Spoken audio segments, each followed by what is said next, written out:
Good afternoon. This is the Torah on Parashat Vayechi. This is the final portion, Sefer Bereshis, the 12th and final. I would like to dedicate this to Torah in the memory of Aaron Shalom ben Meir, who is the father of my daughter-in-law, my mechutin, and his yahrzeit was yesterday on the 10th of Tevet. May this Devar Torah be in Neshama for him. And this last parsha begins on a positive note that Yaakov has been living in Egypt for 17 years. For the first time in his life, it seems that his trials and challenges were over. His son Yosef was in charge of Egypt, second only to Pharaoh himself.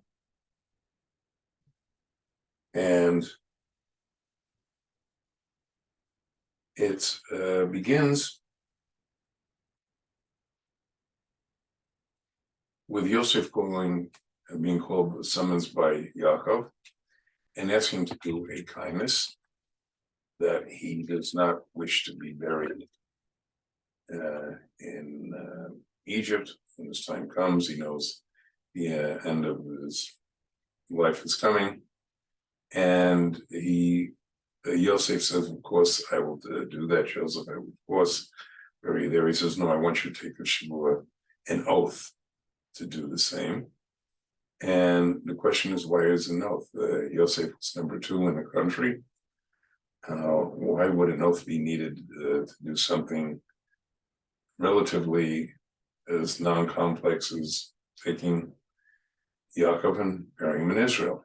That's one question I'll be discussing in more detail later. Yosef does in fact take the oath. The portion then continues that Yosef is told that Yaakov is ill. So he takes Menashe and Ephraim, his 2 sons, with him. Menashe being the first one and Ephraim being the second. And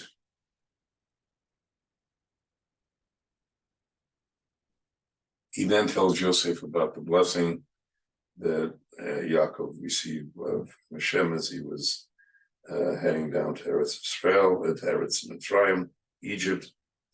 And he then says that your 2 sons were born in the land of Egypt. In other words, his grandchildren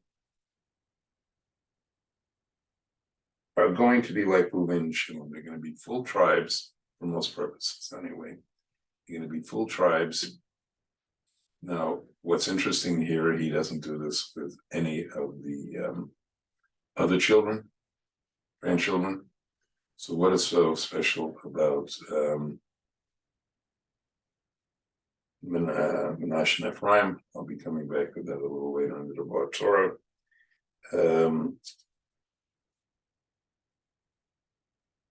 And he then describes how he buried his wife Rachel by Beit Lechem on the road to Efrat.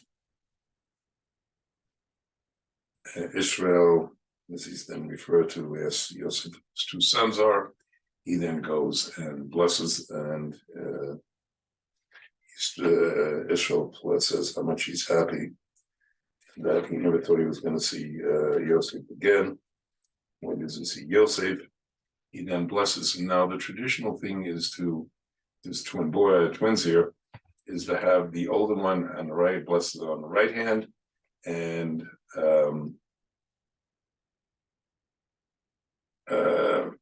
Menashe was the first one on the right hand, and Ephraim on the left hand. Now, and this is in fact the way was Yaakov's also known as Israel, this more spiritual level, was blessed, was in weakened vision, yet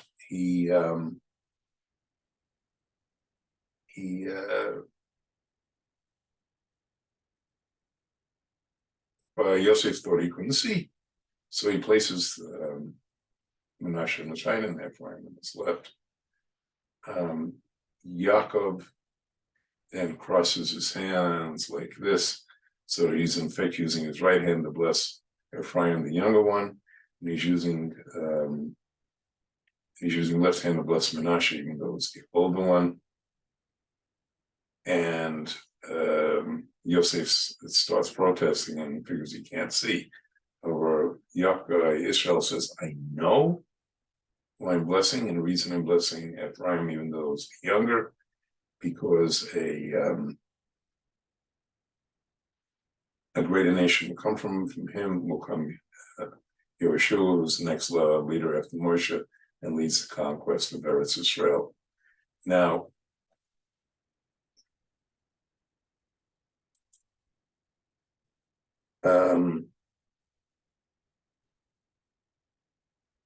and he also gives him, as his recognizes his true firstborn, even though Rophang was older. But because Yaakov and Yosef are very close together on many levels, he says, I'm going to give you a double portion of the land, Eretz Israel, which is now Eretz Canaan,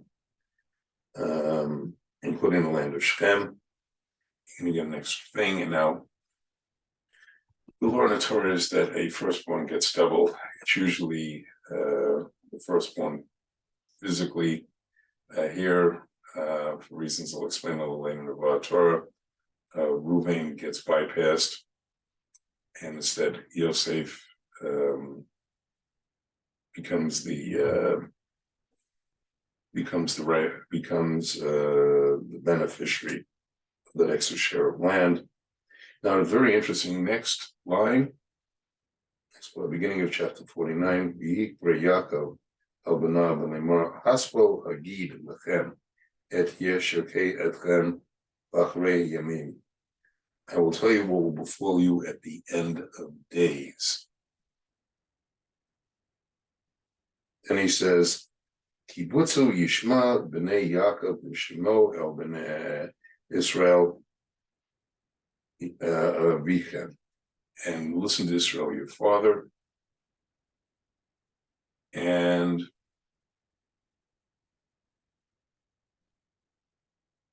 why is he gathering them twice?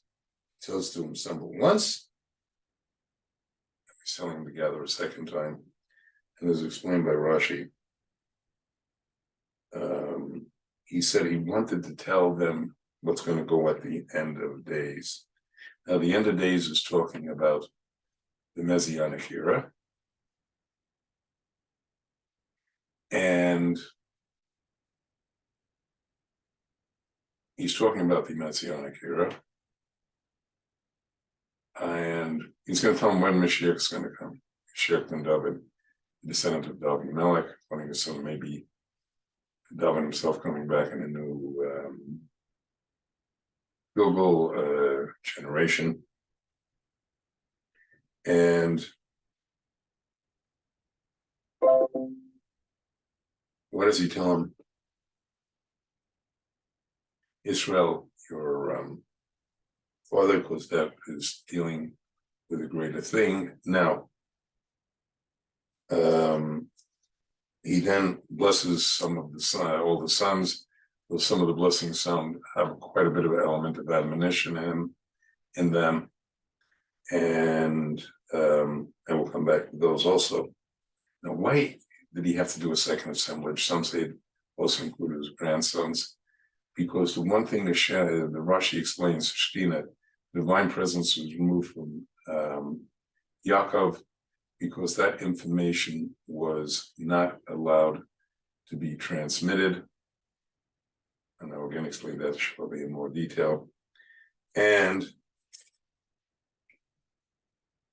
after the prophecies, each of the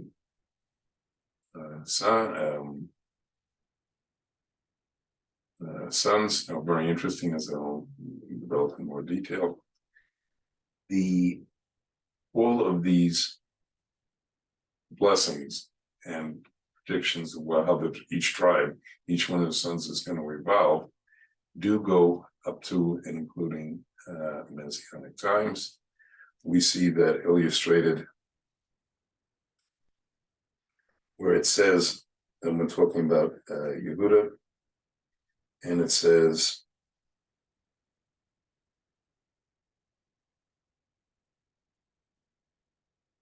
in Pasuk 10, Lohi Asur, Shevet Yehuda, V'chakei Mubain, Raglav Ad Yivi Vo Shiloh, and Lo Yikakei Amin, Scepter should not depart from Yehuda, nor a scholar from among his descendants into you. Shiloh shall arrive, and there be assemblage of nations. And then it says, V'yukid Anayim B'mayayin,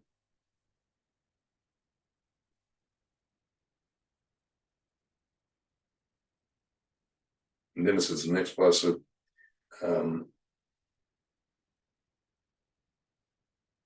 Yisod v'gefen Yirav v'shareka u'bnei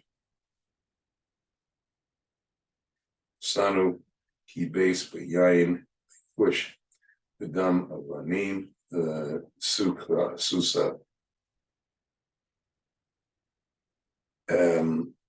And he will tie his donkey to the vine branch, his donkey's foal. He will launder his garments in wine, and his robe in the blood of grapes. And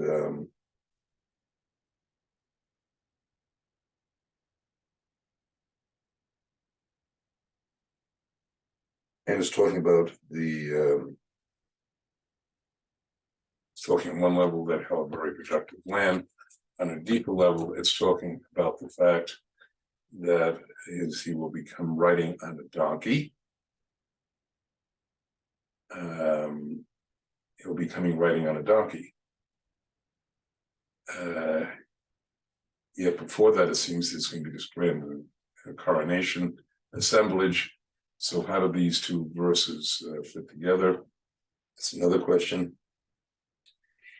But anyway, in any event, it talks about Messianic times because Sheila is talking about an assembly of nations that will, of the country, all the countries that will recognize Mashiach and David as the ruler in Hashem's supremacy, and they will all come up to basically give gifts to Mashiach and to offerings to Hashem, to God.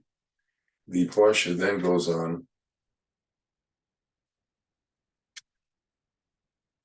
after the passing of Yaakov, that Yosef requests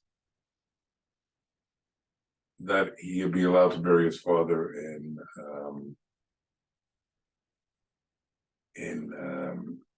Eretz Canaan, in Hebron, located in Machpelah, in today's terms. And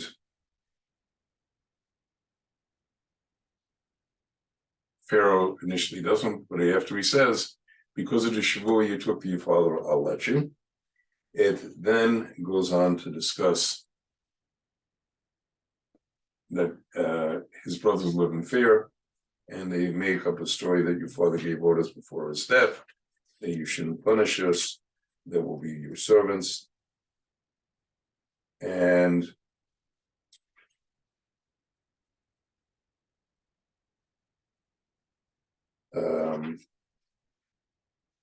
Yosef said, fear not, am I instead of God? And though you involve me harm, and Shem intended it for the good, God, in order to accomplish this clear as today, that a vast people be kept alive.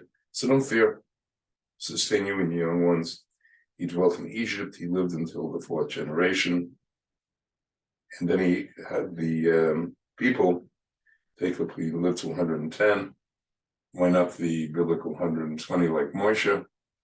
It's going to in the future, because Yosef, before he revealed himself to his brothers, allowed Yaakov to be referred to as servants 10 times. For each one of those years, it was not respect for his father, Kibbut Avim, to allow that. And 1 year was taken off for each time he allowed Yaakov to be referred to as Yosef's servant. And now, turning to a couple of the questions I raised on the Parashat.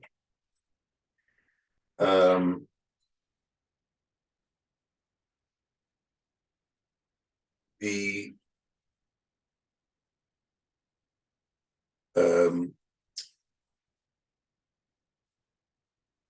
question of Reuven. Now, Reuven was the firstborn of the sons. He was the firstborn through Leah, yet his father describes him as unstable as water.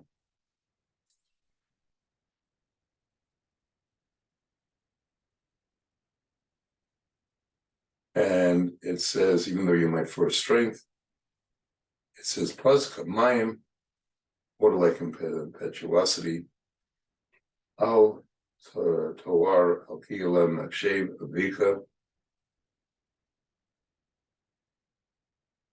az chalal yitzua Allah. Because you mounted your fellow father's bed. And then says, Halu yitzia Elaha. You desecrated whom ascended my couch. Now, the wording is very strange because it's not talking about Yaakov ascending his bed. It's talking about Hashem, the Shekhinah, the presence, the divine presence. And there was a special bed, couch that the Shekhinah appeared on and allowed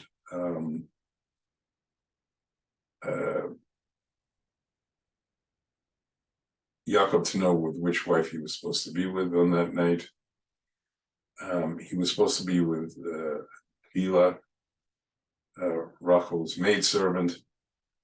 Reuven, trying to do a distorted sense of honoring his mother, felt that that was an insult to his mother's memory,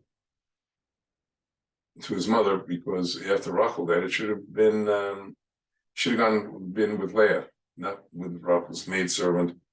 However, it was not his decision to take, and it had very major implications, because explained in Likutei Torah, among other sources, that by doing so, if he hadn't done that, Yaakov would have been revealed at night. They would have conceived twins, who would have been Ephraim and Manasseh. And that also explains why he treats them as equal tribes as with his other children, because they should have been his children when they weren't able to be his children because of what Reuven did in moving the bed.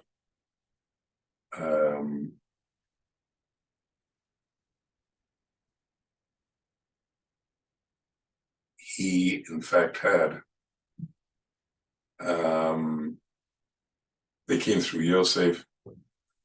Spiritually, he was the closest of all his sons to him. And because of that, Reuven was to pay a terrible price. Originally, he was supposed to be the king as the firstborn. Now, he was also supposed to be next. The Cohen, the high priest, was going to administer in a future Mishkan and temple him and his descendants and firstborn, and also being the spiritual leader of the nation. He lost that also. Now, because of what he did, it created major complications. Now, why was Reuven so unstable? There's something here that was not his fault. when Yaakov, on the first night after he got married, he thought he was with Rachel, but Laban had switched the wives, and Leah was there. Rachel had given the hand signals. I've explained this previous debar Torahs, and not to embarrass her sister, but she also knew prophetically tribes were supposed to also come from Leah. In any event, when a child is conceived under certain circumstances, one of which is a man thought he was with one wife and he's actually another, can cause instability in the child, and in fact, it did cause it here. So, since the question is, since Menashe and Ephraim did get born anyway, one generation later, what was the big difference? Because as is explained, if they had been born in that generation, they represented the factor of knowing how to live in exile, how to live in among the nations if necessary. If that had been the case, and that knowledge had been acquired then, even if we might have been able to stay in Eretz Canaan until the time was ripe for us to acquire Eretz Israel, which was what the land of Canaan was called, later called. But even if it hadn't been, we would have stayed in Goshen. We would have all been staying there in the tents, learning Torah. We wouldn't have needed the exile to prepare us, strengthen us, give it a certain impurities, and we would have been able to, we would not have been in slavery, and quite a possible probability we would not have needed the extra 4 exiles that were going to be happening later. And because, as I'll speak about next week, we originally were supposed to be in Egypt for 400 years for reasons that are too complicated to go into now. The was only through the suffering that certain things were able to happen, and that's why the slavery was needed. If Ephraim and Menashe had been already born and their influence had been there, that wouldn't have been the case. So since now when it talks about Shimon and Levi, it's implied in there, the next blessing, that Levi would ultimately, the priests, the Kohanim, through Aaron, Kohen will descend from him. And of course, Moshe and Moshe Rabbeinu came from there, Moses. And being the leader of the generation went to Yosef, who was the firstborn by Rachel, and he got the double portion, which is why it's Yaakov specifically mentioned that, because it wasn't the normal firstborn who acquired it. And who did the kingship go to? The kingship goes to Yehuda. Now, as I mentioned before, it first says he's Yehuda Mashiach. It's going to be blessed. Is going to be recognized by all the nations. Yet then we talk about him preparing for war, and a donkey. Now, there is 2 ways that it is discussed in the various parts of Talmud and how, and Midrashim, on how Mashiach can come. One, he'll be accompanied by angels and brought in on a cloud. The other way is that he will have to ride by donkey, which, to put it mildly, is a very pedestrian form of transportation, even in ancient times, and definitely more so today. And there is, to explain that, both ways of being prophesied here. One way is that Mashiach can come under one of 3 grounds. One, if all of us have turned to evil and there's no hope for our redemption, then God's going to bring Mashiach right away because there's no point in waiting further. There's no chance of us repenting and doing it by the righteous way. The second is if we are all righteous, and if we are all righteous, then we will go the other way, and we will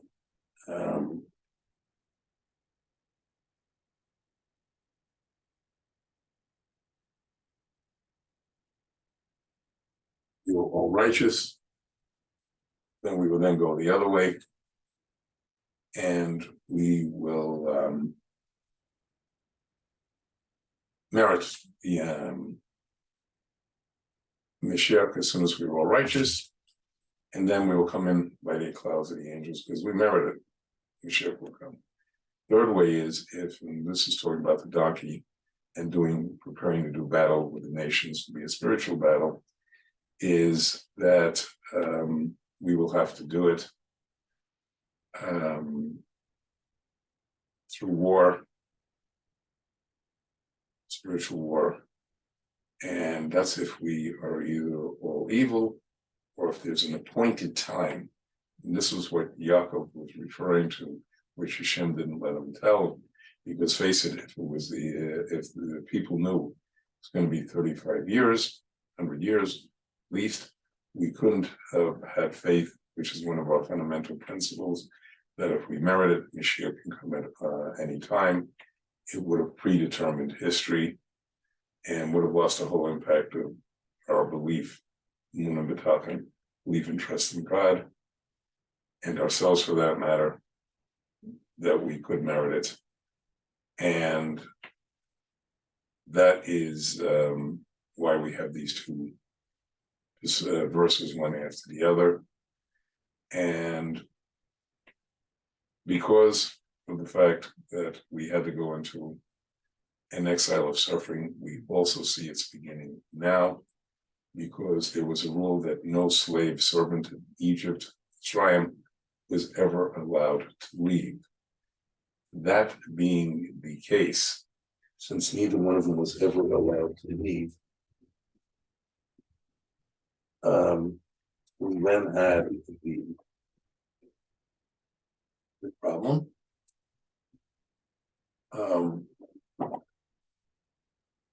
that Yosef and his brothers and the whole family of Yaakov and descendants could not go up to Eretz Canaan to bury Yaakov in the cave of Machpelah. So what in fact happened? What happened is, that's why he said to Pharaoh, "There's a shavua I've given to my father." Pharaoh answers, "Because of that shavua, you can go bury your father." Now, what does a shavua have to do with it? What Yosef was implying to Pharaoh, if you make me break my shavua, my oath to my father, I'll break the one to you. What was that? The day Yosef first met Pharaoh, Pharaoh had, and my teacher, Rabbi Zimolevsky, explained, had a throne with 70 steps. And each step, Pharaoh knew all 70 languages and nations, explained it to him. And a different language talked to him, and they both were able to communicate was the wisdom of that language. When he got up to the top after going, Yosef speaking all 70 languages, he whispered into Pharaoh's ear, and Pharaoh didn't understand the deeper meaning of it. That was the language of Hebrew. He did not have the wisdom of the language, and he made Yosef swear an oath that he would not ever reveal that, because in those days he did not yet have absolute power, which Yosef set the foundations for in last week's Parashat during the famine. He still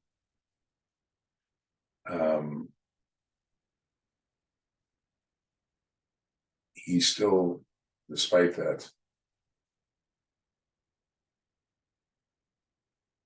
could be overthrown. How could he could have been overthrown by his advisors, because they wanted a wise king. And if they saw at that time what they thought was the Hebrew slave, even the son of Yaakov, was smarter than Pharaoh, they would have overthrown him. So for that reason, he let him go. But what about the rule that no slaves could leave? He solved the problem in this way. All the Egyptian government except Pharaoh went up to the Eretz Canaan. And this is like an embassy. What do you have in an embassy? In an embassy, you go into a foreign embassy, even the American, let's say, go to the British embassy, you were technically on British territory, not American. The laws of Britain apply, not the laws of America. So since all the Egyptians surrounded him, it's known as an extraterritorial government, it was like a mobile Egyptian government. So therefore, since Joseph was surrounded and his family was surrounded by them, he never, in fact, legally at least, left Egypt, and also Pharaoh to make sure they would come back. Also wouldn't let them take their livestock and property, which is going to become a big issue in the next couple of parshas in Sefer Shmos. However, we did live through that exile. We lived through the next 3 exiles. We're completing the 4th. May we merit the positive prophecies of the end of days, the coming of Mashiach, and may it happen this year speedily. Good Shabbos and Shabbat Shalom.